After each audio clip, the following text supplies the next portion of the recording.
the biggest pain point for me on the Vulcan, the mirrors. So we're going with MotoGadget. They're club style, and these are XL.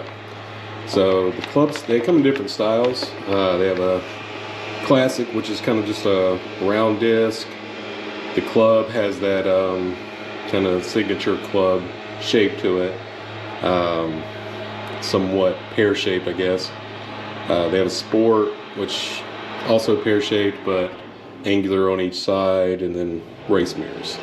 The reason I went with these, and if you've shopped around and seen the MotoGadget stuff before, it is rather pricey, but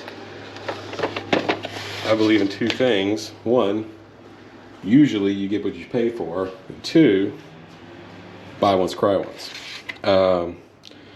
Reason I went with these: one, they're stylish, high quality. These are made in Germany. Look, nice billet arms. It's very clean, very subtle taper going here. Nice adjustment. These are very stiff. They are adjustable, but very stiff, which is exactly what you want. Now they have two really trick things about them. One being all aluminum, and two, these are glassless. This is actually high polished aluminum. They use a diamond headed bit to make the surface. Don't worry, there's a film on here. Then they cover it in silicon dioxide. It becomes very reflective. The advantage it has over glass is, one, it's much lighter, and two, they say unbreakable, but I don't believe that. If you can break aluminum, you gotta try at it, but it's going to be far harder for this to break. Now the disadvantage, well, there's two. One, it's typically much more expensive, and two, they're easy to damage. So you have to be really careful with metal objects or anything really hard around them.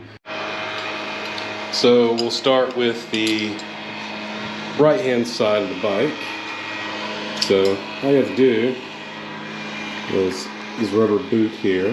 I've already slipped it up to check what size wrench I needed. Just slip the rubber boot off of these, slide it up the mirror stem, and a 17mm combination wrench will fit on both sides of these. So this side is going to twist away with the wrench. You're going to twist clockwise away with the wrench. I've already broken it loose, and then just thread it out. Pretty simple. Set the mirror up on here. Make sure you guys can kind of see that in frame. Pretty difficult. Sorry, I have the shortest tripod in the world. Drop your nut through, and it's a number 8 Allen, by the way. And this should just thread right up. So I'm just going to work this loose on the back. Doesn't need much. Lift it up to approximately where I think it needs to be, just for now, and just kind of snug it back up a little bit, just so I can tighten this mirror down. And it does, like I said, they did list a torque value, so we're going to properly torque this down, but I just want to get it in place and kind of snug before I grab the torque wrench. Alright, so when torquing this mirror down, the instructions provided listed at here where the stem is to the bike, listed 20 Newton meters. So for those not using metric, that's 177 roughly inch pounds and 14.7 foot pounds.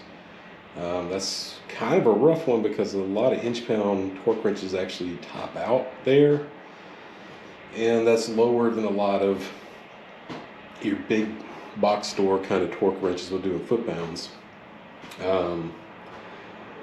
So if you have to go a little under, that's better. This isn't a like critical that this is absolutely torqued as far as it can go, but it is far better to go a little under than a little over. So 177 inch-pounds or 14.7 foot-pounds.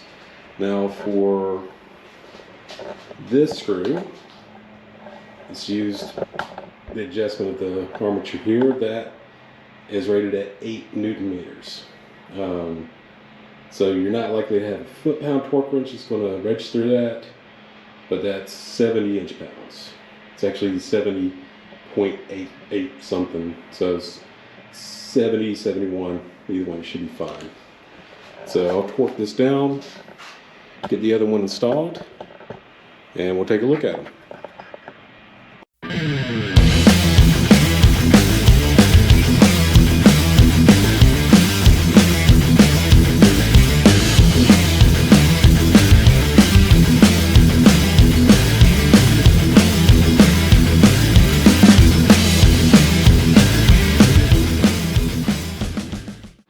So that's it for this video. Pretty short one.